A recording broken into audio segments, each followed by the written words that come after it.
Hello everyone, it's Fran from Village Dry Goods back again with your next block of the week for summer.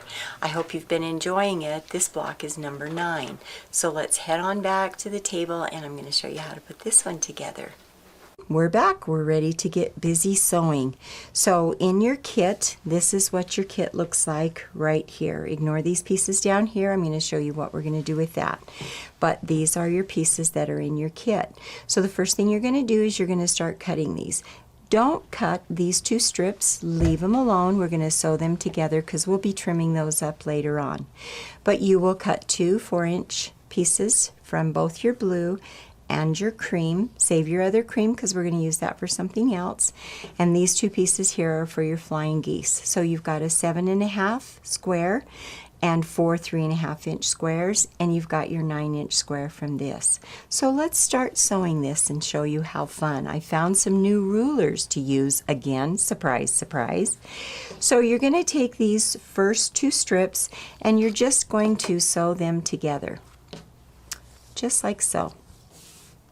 When you've got this all sewn up, I'm going to show you a neat thing that my friend Laurie taught me, how to reverse cut. So I've got these 2 pieces sewn together. We're going to press the seams open. You will be pressing the seams open on every single one of our pieces that we're working on this time. So now I've got my strip sewn, and remember I told you don't worry about trimming this yet because we're going to do it now. So you can use any size ruler that you have for this, but what you're going to want to do is you are going to want to put the 3/4-inch line right on your seam. And I know I'm going to put this over just slightly on the blue so you can see where that white 3/4-inch line is. That will be lined up right on your seam. Now, to do this fun little reverse trick that Laurie has shown me, we're going to trim both sides first, all the way down our piece. Now, pretend that our piece is cut the right size, which really when you're done cutting it, it will be this size. So see how that 3/4-inch line right there in the center makes that just perfect to cut off both sides. Okay, so now we've got this trimmed down to our 1.5-inch piece. Now we're going to reverse cut. I'm going to take this end of my piece and I'm going to get a good straight cut on there. Use the ends of your rulers, your lines there, so you know your piece is straight, your edge is straight, and give it a cut. Once we've got that piece cut to our 12.5 or our 12 inches, we're going to come down here and actually make it a little bit bigger than 12 on that first one because we want this one to be a little more accurate. We want this to be exact. You don't have to trim off a whole lot of that, but if this is cut at maybe 12.25, that's going to be just fine. So trim that first edge off, then we're going to do our reverse cutting. So imagine that this is my nice straight edge. I am going to lay my ruler. This would be laid right along this edge. My 12 inches is right here. I'm going to move this ruler down 1.5 inches because I want 1.5-inch segments. So I would move this ruler down. So now my ruler is going to be at 10.5 inches. Let me move the right end. So this would be put down here. So here would be my first 1.5-inch cut. Then I'm going to move to 9, to 7.5, to 6, 4.5, 3, 1.5. Now I have 8 pieces cut from that first section. My ruler's not long enough to do both of them, but I've already trimmed my whole piece down to my 1.5 inches. So now I'll simply use that second piece that I had and cut my pieces. You will need 16 1.5-inch squares to make our block for this time. So now we have those guys all finished up. Now we're going to move to our half square triangles. So I like to put my blocks on my sandpaper board so they don't move around. Now here's a trick for you though. Don't have 2 pieces together because then your top piece can slide. But let's pretend I just have my one piece.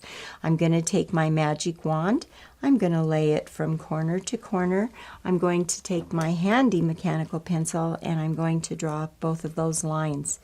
I'm going to then come over here from the opposite side and I'm going to draw my other 2 lines. Now watch what magically happens from this one piece.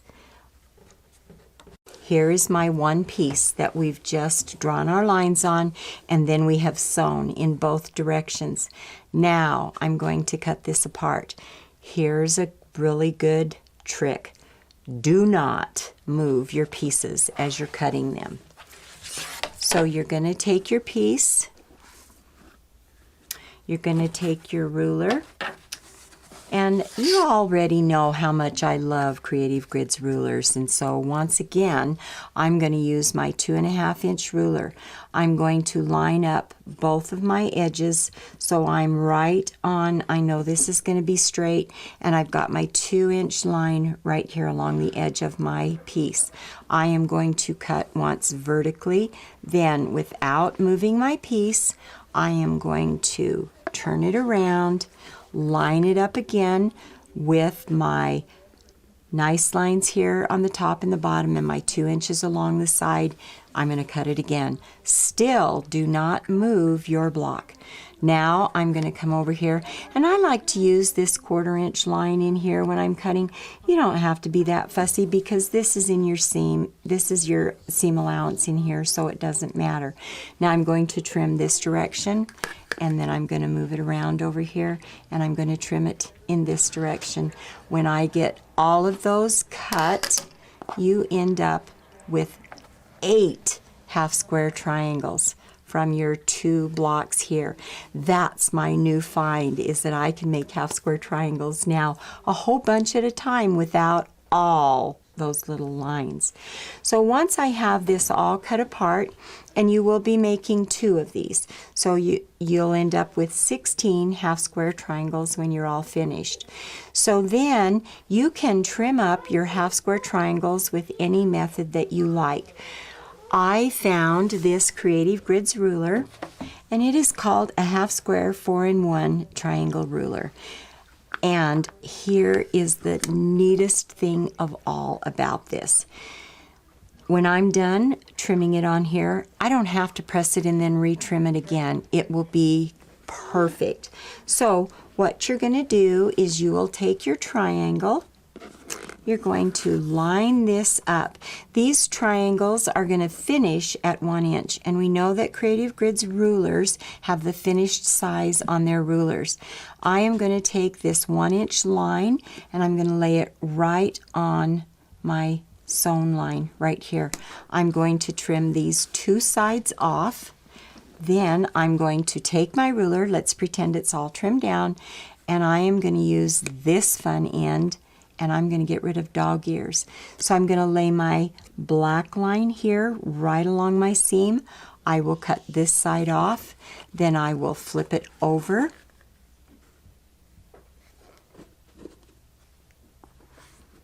So here's my one side, and I've already trimmed it. Then I will flip this one over, and I would trim my other side the same way.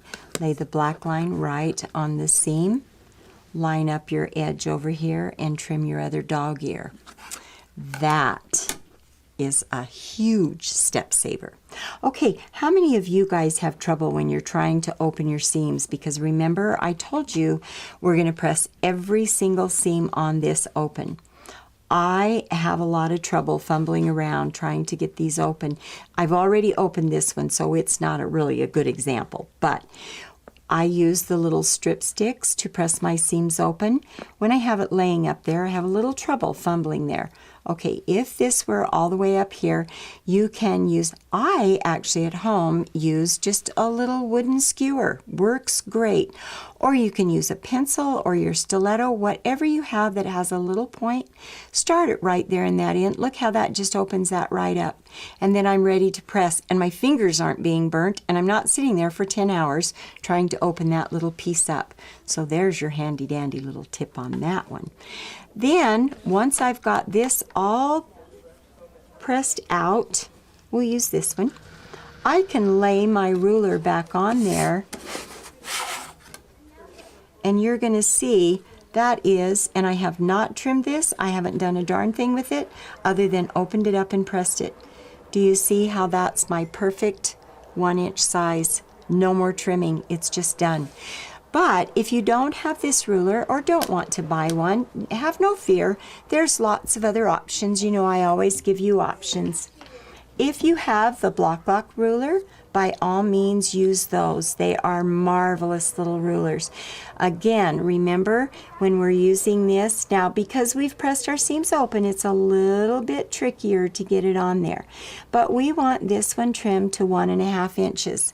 So I'm going to make sure I've got my 1.5 inches in there, and I'm going to give it a trim, rotate it around, and do the other side. So there's block. Of course, there are always your fun square rulers, whether it's Creative Grids or another brand. If you've got your nice 45-degree angle line on there, you just line that up. Make sure you've got 1/4 inch left down here. Trim your 2 sides, rotate your block. Off you go again. Studio 180, the Tucker Trimmer ruler, is another fabulous ruler for trimming up half square triangles. And I've talked many times before about the Precision Trimmer, which again, that is a really nice ruler to use because we've got our 1.5 inch right here, which we're going to put it right there, trim our 2 sides, rotate it around, and do the other. So there's lots and lots of options for you to trim up your half square triangles. Now once you've got your half square triangles all trimmed up, we're going to put those together into our rows. We're going to make our little block this time, excuse me, in sections of 4. So when you have your little sections sewn together, you'll have 4 that look just like this. So sew these guys into the rows, and then sew your rows together. Again, please press your seams open. When you go to put these all together, it's much easier if the seams are all pressed open. Then you're not fighting or worrying about which ones go this way or that. So now we're going to make 4 of these fun little churn dash blocks. When you have your half square triangles all trimmed up with whatever method you like to do, they do need to measure 1.5 inches. When you have your little churn dash blocks all put together, these little guys will measure 3.5 inches. And then we are going to make our flying geese units. It's the same method that we've done all of the rest of them. You have your 9-inch square here of your colored part, that's your wings, 7.5 inch piece that's here for your centers. You're going to draw your line. So again, if you're new or you're wondering how to do it, refer back to that first video that we did. And once you have all 4 of your flying geese units made, you will sew your 2 little blocks onto 2 ends of each of those 2 pieces. Then those guys are all ready to go. So you're going to sew your 4 little churn dash blocks together. Then here are your flying geese units sewn together on afterwards, and there is your week 9 churn dash block.